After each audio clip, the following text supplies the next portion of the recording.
पुरानी बस्ती के एक छोटे से मकान में माधव रहता था। माधव की दुनिया बहुत छोटी थी। उसकी पत्नी सुधा और 6 साल का बेटा मुन्ना। माधव पेशे से एक छोटा व्यापारी था जो गांव-गांव जाकर कपड़े बेचता था। लेकिन किस्मत जैसे उसकी रूठी हुई थी। कभी बारिश में माल खराब हो जाता तो कभी उधारी वापस नहीं मिलती।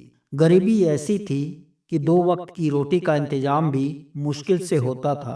एक रात जब मुन्ना बीमार में तप रहा था और माधव के पास दवा के लिए पैसे नहीं थे, तो वह अपने घर के छोटे से मंदिर के सामने फूट फूट कर रोया। उसने भगवान की मूर्ति के सामने हाथ जोड़कर एक सौदा किया। उसने कहा, हे प्रभु, आज मैं बहुत मजबूर हूँ, लेकिन अगर तूने मेरी किस्मत बदल दी, अगर तूने मेरे काम में बरकत दी, तो मैं कसम खाता हूं कि अपनी हर कमाई का 10वां हिस्सा तेरा होगा। वह सीधा तेरे चरणों में जाएगा। शायद उस रात लाचार पिता की पुकार सुन ली गई। अगले ही दिन जैसे चमत्कार हुआ। माधव को शहर के एक बड़े सेठ ने एक बड़ा ऑर्डर दिया। उसका काम चल पड़ा। जहां वह साइकिल पर कपड़े बेचता था, वहां उसने एक छोटी सी दुकान ले ली।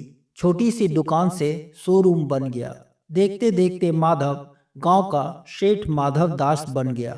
माधव अपनी कसम नहीं भूला था। उसने अपनी दुकान में एक बड़ी सी लाल पेटी रखवाई थी। दिन भर की जो कमाई होती थी, वह रात को हिसाब लगाता और ईमानदारी से उसका 10% उस पेटी में डाल देता था। वह कहता, यह मेरे पार्टनर का हिस्सा है। पेटी भरती गई और माधव का अहंकार भी बढ़ता गया। अब उसे लगने लगा कि वह भगवान को ही पाल रहा है।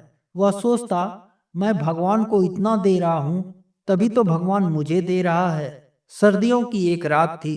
बाहर कड़ाके की ठंड पड़ रही थी। माधव अपनी दुकान का हिसाब बंद कर रहा था। उस दिन की कमाई बहुत अच्छी हुई थी। उसने नोटों की गड्डी में से कुछ नोट निकाले और बड़े गर्व से लाल पेटी में डालने लगा। तभी दुकान के बाहर एक बूढ़ी औरत आकर खड़ी हुई। उसके कपड़े फटे हुए थे और वह ठंड से बुरी तरह कांप रही थी। बूढ़ी औरत ने कांपती आवाज में कहा, बेटा, मुझे बहुत ठंड लग रही है। मेरे पास तन ढकने के लिए कुछ भी नहीं है। क्या कोई पुराना कपड़ा या कंबल मिल जाएगा? भगवान तुम्हारा भला करेगा। माधव उस समय भगवान का हिस्सा अलग करने में मगन था। उसे बाधा पसंद नहीं आई। उसने बिना देखे कह दिया, माई, दुकान बंद हो गई है, कल आना, अभी मेरे पास समय नहीं है। बूढ़ी औरत ने फिर से विनती की, बेटा, कल तो मैं ठंड से मर ही जाऊंगी। तेरे पास तो कपड़ों का भंडार है, कोई भी एक फटा पुराना कपड़ा दे दो।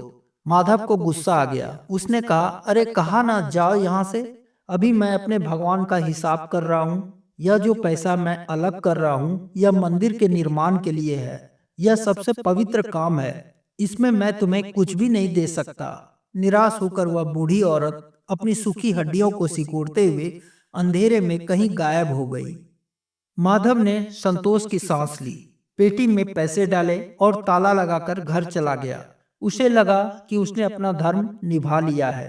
उसी रात माधव को एक सपना आया। उसने देखा कि वह स्वर्ग के द्वार पर खड़ा है। वहां बहुत लंबी कतार थी। जब उसका नंबर आया तो उसने गर्व से चित्रगुप्त से कहा, मेरा हिसाब देखिए। मैंने जीवन भर अपनी कमाई का 10वां हिस्सा ईमानदारी से भगवान को दिया है। मैंने बड़े बड़े मंदिर बनवाए हैं। तभी वहां एक दिव्य आवाज गूंजी, माधव, तेरा हिस्सा तो शून्य है। तूने मुझे कुछ नहीं दिया। माधव घबरा गया। वह चिल्लाया, नहीं प्रभु, आप वो लाल पेटी खोल कर देखिए, लाखों रुपये है उसमें। मैंने एक एक पाई का हिसाब रखा है। तभी उसे सपने में वही दृश्य दिखाई दिया जो कुछ घंटे पहले उसकी दुकान पर घटा था। वह बूढ़ी औरत ठंड में ठिठुर रही थी। भगवान की आवाज फिर आई, माधव, जब मैं ठंड से कांप रहा था और तेरे द्वार पर आया था, तो तूने मुझे खाली हाथ लौटा दिया। तू पेटी में कागज के टुकड़े भरता रहा और मैं बाहर खड़ा ठिठुरता रहा। माधव ने कहा, लेकिन वह तो एक भिखारिन थी। भगवान ने उत्तर दिया, मूर्ख, जो सृष्टि का मालिक है, उसे तेरे कागज के नोटों की भूख नहीं है। मेरा हिस्सा पेटी में नहीं, उस इंसान की जरूरत में था। जब तूने उस बूढ़ी माँ को भगाया, तूने मेरा हिस्सा भी भगा दिया। सेवा ही मेरा असली भोग है।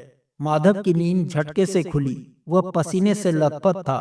सुबह के 4 बज रहे थे। उसकी आंखों में आंसू बह रहे थे। उसे अपनी गलती का एहसास हो चुका था। वह नंगे पांव घर से भागा और सीधा अपनी दुकान पर पहुंचा। उसने कांपते हाथों से वह लाल पेटी खोली। उसने सारे पैसे निकाले और एक थैले में भरे। फिर वह पागलों की तरह उस बूढ़ी औरत को ढूंढने निकला। काफी ढूंढने के बाद वह उसे गली के एक कोने में मिली। वह एक बोरी ओढ़कर घुटनों में सिर दिए सिकुड़ी हुई पड़ी थी। माधव दौड़कर उसके पास गया। उसने अपना कीमती शॉल उतारकर उस बूढ़ी माँ को ओढ़ा दिया। बूढ़ी औरत ने डरते हुए आंख खोली। माधव उसके पैरों पर गिर पड़ा और रोते हुए बोला, माई, मुझे माफ कर दो।